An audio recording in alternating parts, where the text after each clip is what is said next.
Signe avant-coureur de la parousie, c'est-à-dire de la fin du monde. N'oublions pas que l'Église est indéfectible, garde son infaillibilité jusqu'à la fin du monde. Un des caractères, c'est la conversion des Juifs. Saint Paul admet que les Juifs n'ont été aveuglés que partiellement et temporairement jusqu'à ce que la plénitude des païens soit entrée dans l'Église. Romains 11, 25-26. Ensuite, Israël sera sauvé.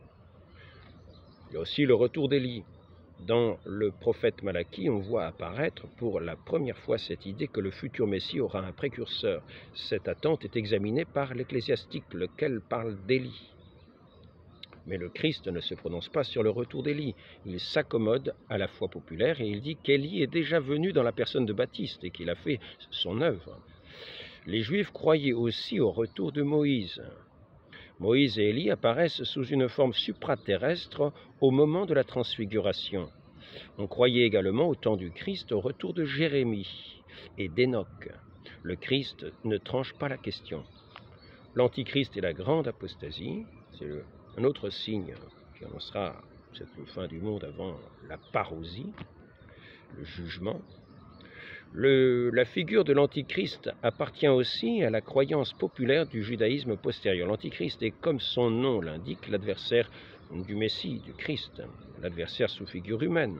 Il est difficile de se faire une question nette de l'Antichrist d'après les données du Nouveau Testament. D'après saint Paul, cet homme de péché, celui qui retient le fils de perdition, l'unique. D'après saint Jean, c'est plutôt le type de l'incrédulité. Chez les pères également, il reste une figure énigmatique toutes les fois qu'ils en parlent. Cependant, comme on le considère comme un homme qui est comme le résumé de toute méchanceté et pour ainsi dire l'incarnation de Satan, l'Antichrist, d'après l'opinion des pères, paraîtra à la fin, ou plutôt un peu avant, et produira une grande apostasie des fidèles du Christ, mais non pas la destruction de l'Église, qui gardera son caractère indéfectible et infaillible jusqu'à la fin. Il établira sa domination dans Jérusalem, la ville sainte, mais il sera anéanti par le Christ au moment de sa parousie et précipité en enfer. Il y a aussi les grandes tribulations. Le prophète représente déjà le jour du Seigneur comme devant s'annoncer par des événements surnaturels extraordinaires qui se produiront dans les astres et sur la terre. C'est dans le cadre de ces prophéties que se meut le discours eschatologique de Jésus. Et le grand incendie du monde, saint Pierre l'a prédit, de même que le premier monde a sombré dans le déluge, le monde actuel sera anéanti par le feu. Saint Paul enseigne aussi que le jour du Seigneur se manifestera dans le feu. Néanmoins, la destruction du monde par le feu ne se trouve que chez saint Pierre.